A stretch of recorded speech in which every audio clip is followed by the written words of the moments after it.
Are you having problems with your ears? We can help in all sorts of different ways. So hope these videos are going to be helpful for you.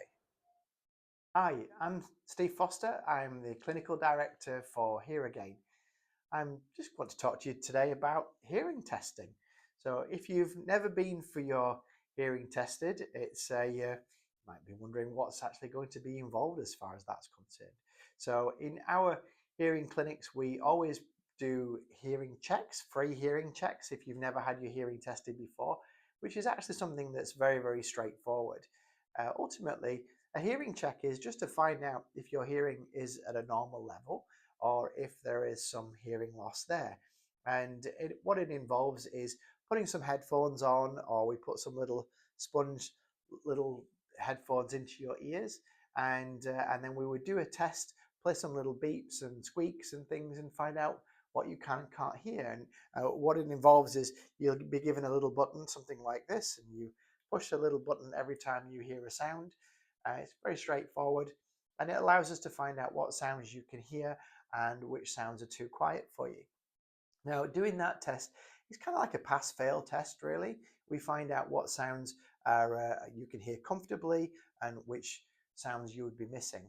That test is enough to tell us whether your hearing is actually at a normal level or if there is some hearing loss there that we need to look into further. And if we do a hearing check and find out that you have got some hearing loss, we'd always recommend that you come back for a comprehensive hearing assessment. Now, a comprehensive hearing assessment involves quite a few more things. One element of it is exactly the same as the hearing check, really, but with a comprehensive hearing assessment, we would always put some little sponge plugs into your ears so that we're channeling the sound into your ear more effectively. And that helps to get rid of any fluctuations that might happen with having headphones. So we have something that goes right the way down into your ear canal. But before putting those in there, we'd have a good look in your ears, check everything's all okay, make sure that your ears are not blocked with wax or anything like that. But ultimately, the first part of the test is exactly the same. You're going to hear some beeps and some buzzes, and again, you'd be pushing a little button like this just to confirm that you can hear each of those sounds. Now, when we do a test like that, it then allows us to complete what's called an audiogram. And this is a picture of an audiogram behind me here. So an audiogram essentially is a picture of your hearing. It gives us an idea of what you can and you can't hear, where your hearing might be deficient. So just to point out what things are on here, if you've been for a hearing test and come away and not been totally sure as to what did they say again, and where's the problem.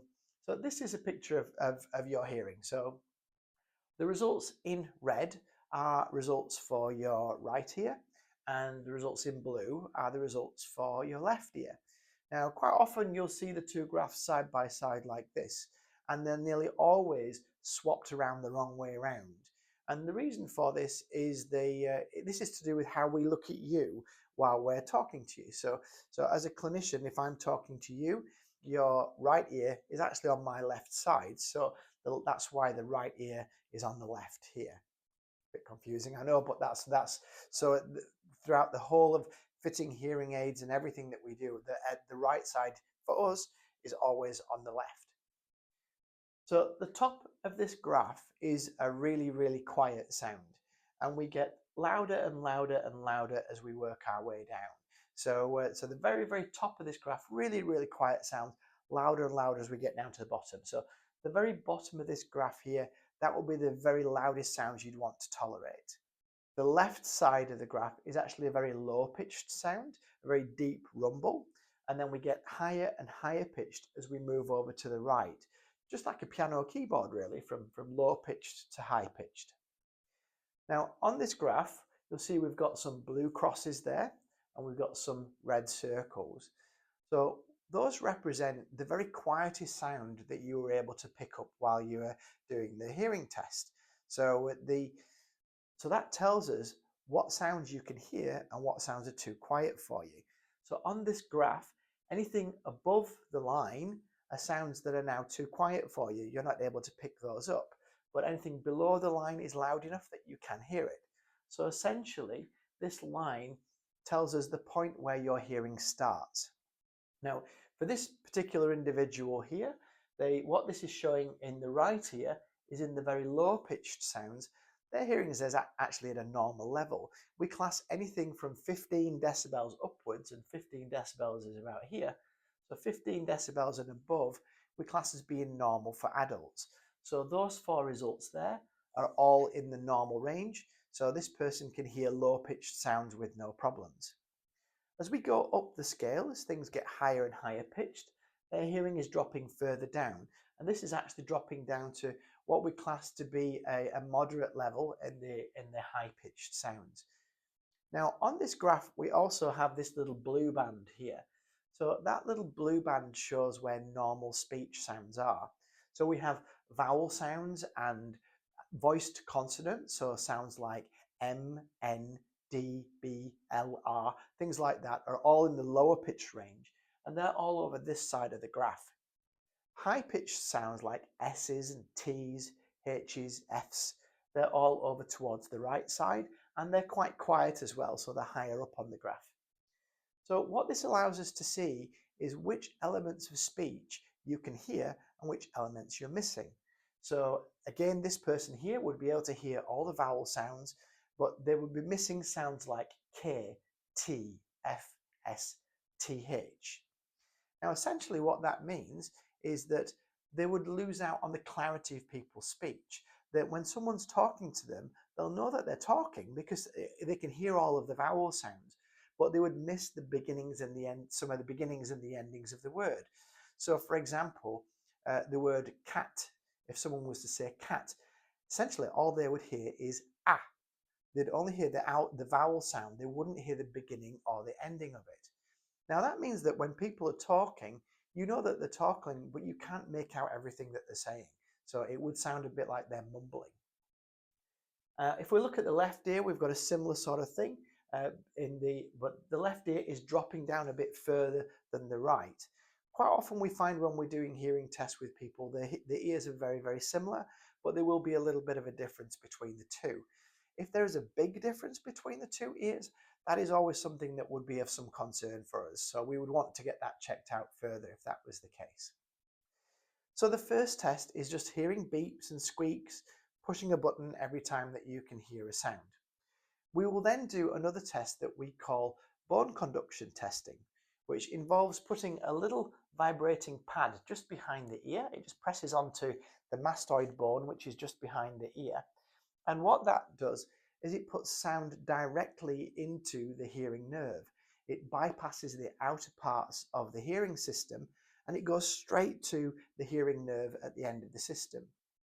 Now that test is exactly the same as the first one. So again, you are pushing a button to say when you can hear a sound, but this time we're testing the hearing nerve on its own. So it means that we find out which part of the hearing system is causing a problem. So if we were to do that test, if we got results right up at the top of the screen, and whereas we'd had the previous test results were down here, it would tell us that the hearing nerve was working okay, but for some reason sound couldn't get through the hearing system to get to the hearing nerve. So that type of hearing loss is classed as a conductive hearing loss. Sound just can't get through the hearing system, and it tells us that there's a problem with the outer part of the ear or with the middle ear. Now, as in this case here, we get these results that are just like the little chevrons just here. With that result there, because they're actually following the same pattern as the other test results, that actually tells us that sound is being transmitted through the outer and the middle ear perfectly okay, but the problem is occurring in the inner ear. So sound transmission is going through okay, but the inner ear is where the problem is occurring. And that is what we call a sensory neural hearing loss. It means that we have damage to the nerve endings or something going wrong in the nerves themselves. And that type of hearing loss is the most common type that we come across. So those are the first two tests that you'd normally have done as part of the full hearing assessment. What we would then do is a word recognition test. Now, a word recognition test involves you listening to a recording, and usually of a man's voice, and he'll be asking you to repeat some words. So you'll hear something along the lines of say house, say car, that sort of thing. Now, all you have to do is repeat the word that he's asked you to say. Now, if you can hear it clearly, you should be able to repeat them quite easily. What we will then do, though, is we will then drop the volume of those word lists down. And as the volume gets lower, it will become increasingly difficult to make out what the chap is saying. So as it gets quieter, the word house, you might hear it as mouse or out even. You might only hear the ow sound and nothing else. So as we drop the volume down, we get to find out what you can and can't hear when it simulates a voice being at a bit of a distance. Now this test is really, really useful. In fact, I think it's the most useful test that we do because it tells us in the real world what's happening for you. When you're out and about in your daily life, you're not listening to beeps and squeaks. You're generally listening to people talking. And so this test is really, really useful. What it can confirm is how much effect a hearing loss is having on your ability to understand people talking, particularly if somebody is talking at a distance or if they're talking quite quietly. So that can happen all the time. If somebody's got their back turned to you or they're talking to you from another room, for example, it'll tell us how much effect your hearing loss will have for you in that situation. But the other thing that this test tells us critically is what happens when things are made louder. So on this scale here, what we have is 0 to 100% correct. So this is telling us how many words you were able to hear comfortably and respond to correctly. So 0 to 100. And then on the bottom scale here, we have a loudness scale going from very quiet to loud. So that's a decibel scale along the bottom. So what this is showing here, again, red for the right ear and blue for the left ear, it shows that when the volume level is quite quiet, so when it was at 30 decibels, this person could only hear between 30 and 36% correct. Generally what that means is they will have only been hearing the vowel sounds because those are the loudest sounds in the word. And for that person with that hearing loss, they can hear vowel sounds well. So that confirms that the hearing loss is affecting their ability to understand speech. But what this also shows is what happens when the speech was being played louder. So when it was at a louder level, which is up here, this person could hear 100% correct. So when the volume level was high enough, they could respond correctly every time. And this was to somebody who they couldn't see speaking, they couldn't read their lips, they were just hearing the words in their ears. So this is confirmation that when the volume is made louder, they can hear much better. So this test confirms to us that hearing aids would be a good option for you. It tells us that we amplify things and you can hear it better, and that's really, really important. So that test is a really useful tool for us because that isn't true for everybody. Some people, when we do this test, we find that making the speech louder doesn't actually make any difference. For some people, it can actually make things worse. So it's really encouraging for us to see that we make the speech louder, you can hear it better. That tells us that hearing aids would be a good option for you. So, and one more test that we would then do is to check the integrity of your eardrum and your middle ear. And that is done with a test that we call emittance testing or tympanometry. So what that involves is using a little machine we call a tympanometer, and we have a little device like this. So we have a little device like this that has a little rubber plug on the end there, and that little rubber plug will go into your ear canal. Now it creates a vacuum in your ear, and it also puts a bit of pressure on your eardrum as well. So you'll hear a humming noise, and you will get some pressure on and off the eardrum.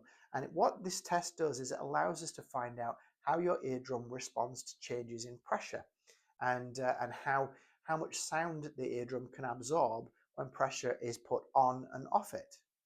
Now, what we get from that test is a graph like this here.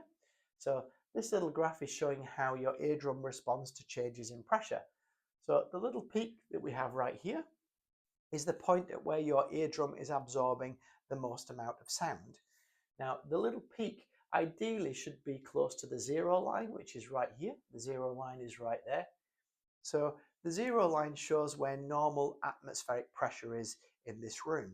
And so ideally, you want your eardrum to be absorbing the most amount of sound at normal atmospheric pressure. And so in this case here, we have a peak really close to the zero line, so the eardrums are working as they should do. What this also shows is as we put pressure on the eardrum, we come to this side here, and as we pull pressure away from the eardrum, we come down this way here. And as that happens on both sides, the eardrum becomes tighter and tighter, and it reflects more sound. More sound is being bounced back rather than being absorbed by the eardrum. So this test allows us to check that the eardrum is intact and it is moving as we'd expect it to as we're putting pressure on and off it.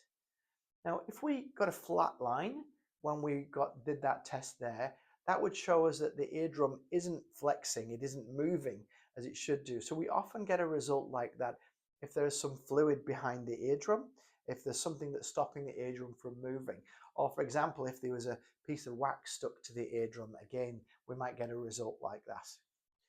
If the peak is pulled across to the left, then what that would show is that there is some negative pressure in the middle ear. And this can quite often happen when you've just had a cold. If your ears feel really stuffy and blocked up after you've had a cold, you probably have some negative pressure there. And that will get a peak pulled across there and possibly a bit of a lower peak as well. So this is a good test for us to check for that sort of thing. Actually a very good test for us to do with children to check for glue ear. This test also allows us to find out if there's a perforation in the eardrum, because if we get no peak at all, but we also get a large volume to the ear canal, this tells us what the ear canal volume is. So for this individual, the ear canal volume is 0.83. That's actually well within the normal range. If that result there was about 0.83 milliliters, if that test result there showed 4 milliliters or 5 milliliters, what that tells us is that we're not just testing the ear canal, we're actually testing the middle ear as well. And so that means there's a hole in the eardrum and the pressure is going right the way through into the middle ear. So it gives us a good indication that there's a break in the eardrum or a hole in the eardrum. So very, very useful test this. And linked to this, we also will usually do a test called a reflex test, where once we've done this test with the pressure, you'll hear some loud beeps, first in one ear and then in the other ear. A reflex test allows us to find out if nervous impulses are going to and from the brain as they should do. There is a muscle in your middle ear which will contract and it will cause your eardrum to stiffen when a loud sound is presented to you. So if you hear a loud beep in your ear, the muscle will contract and we can record that change happening to your eardrum. And so it allows us to find out if nervous impulses are going to the brain and also back again, because that reflex occurs in both ears at the same time. So if we play a loud beep in the right ear, we can actually record the reflex occurring in the left ear at the same time. So it checks the nervous pathways to and from the brain and allows us to make sure things are working as they should do. So those are most of the elements of a full diagnostic hearing test. There may be some other things that are done during the test, and it will depend on your individual test results as to whether other things are required. But the whole thing is quite easy to go through, and hopefully this helps to explain what's going to happen and what the results actually mean. Thanks for watching. I hope this has been helpful. Click on the link below for more information.